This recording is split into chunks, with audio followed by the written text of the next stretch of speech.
मुझे पता है कि तुम जिस बेटी की शादी को लेकर बहुत चिंतित हो, तुम्हारे मन में ये भी चल रहा है कि जितने लोग आएंगे जाएंगे उनका खर्च तो तुम निकाल दोगे, परंतु तुम्हें जो तोहफे देने हैं वो कैसे हो पाएगा।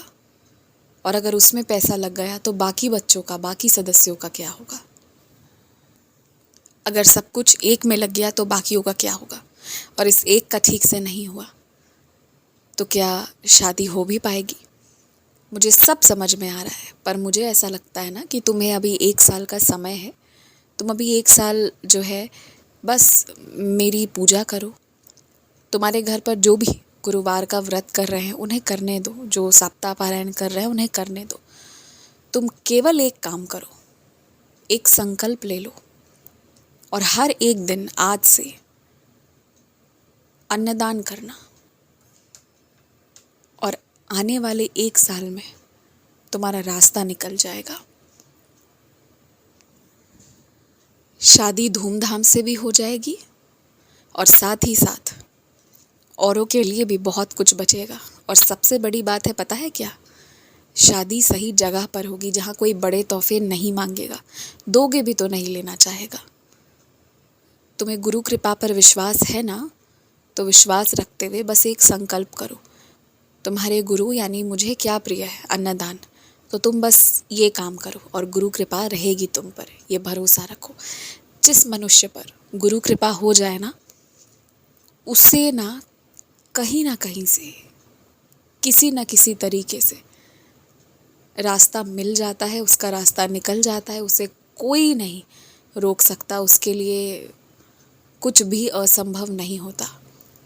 और वो गुरु कृपा है तुम्हारे पास, बस तुम्हें उसे और प्राप्त करना है और आजीवन करते रहना है। बस तुम्हारी एक गलती पर मैं तुम्हें थोड़ा ध्यान दिलवाना चाहूँगा। जहाँ बहुत भीड़ होती है उस जगह तुम जाने से बचो। तुम्हारी गलती बस यही रहती है कि जहाँ बहुत भीड़ होती है ना, तुम वहाँ भी बेझिझक चले जाते हो और वो गलत काम करते हो तुम।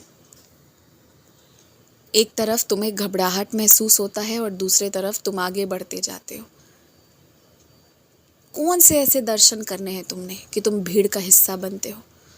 अपने जान जोखिम में डालकर किसी भी यात्रा के लिए मत जाओ, चाहे वो आध्यात्मिक यात्रा हो, चाहे वो और भी कोई सी भी यात्रा हो। और मैं तो यही कहूँगा ना कि ज़रा विराम दो। थोड़ा आराम करने की आवश्यकता है तुम्हें, थोड़ा घर पर रहने की भी आवश्यकता है। बहुत अभी बाहर घूमने की ज़रूरत नहीं है। और अगर घूमने का शौक़ भी है तो अभी अपने शहर में घूमो, उसके बाहर अभी कहीं जाने की ज़रूरत नहीं है। इस साल मैं मानता हूँ थोड़े तीर्थ कम हुए हैं तुम्हारे, पर इस साल जाने दो, इस साल ऐसे ही जाने दो। अगले साल तुम्हारा कुछ बहुत अच्छा होगा, और वो भी साल अंत में, लगभग नवंबर दिसंबर में। अगले साल कुछ बहुत अच्छा होगा तुम्हारा, एकदम ही जैसा तुमने सोचा नहीं है अभी, ऐसा कुछ बढ़िया हो जाएगा। और उसके बाद तुम अपने से, अपनी मर्ज़ी से जहाँ चाहो वहाँ भी जा सकते हो। तो अभी भाग दौड़ थोड़ा कम करो।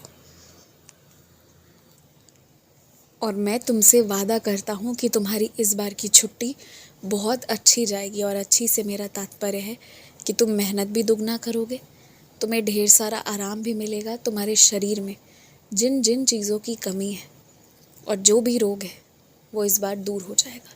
तो हर तरह से तुम्हें कृपा प्राप्त होगी। तुम सेवा देना चाहते थे ना, तो मंदिर का जो बल्ब खराब हो गया है, या जो पंखा नहीं चल रहा है, या जिस जगह पर गर्मी बहुत है वहाँ पर तुम पंखा लगवा दो, या उस खराब बल्ब को बदलवा कर नया लगवा दो। ऐसी सेवा मैं तुमसे मांग रहा हूँ, तुम ये कर देना। तुम दिल से अगर करना चाहोगे तो अभी जो पूछ रहे हो कहाँ, उसका जवाब मिल जाएगा। कौन सी जगह पर तुमने ये करना है, ये जवाब मिल जाएगा। अगर तुम दिल से चाहोगे तो ये सेवा तुम्हें मिलेगी ज़रूर। आयुष्मान भवा।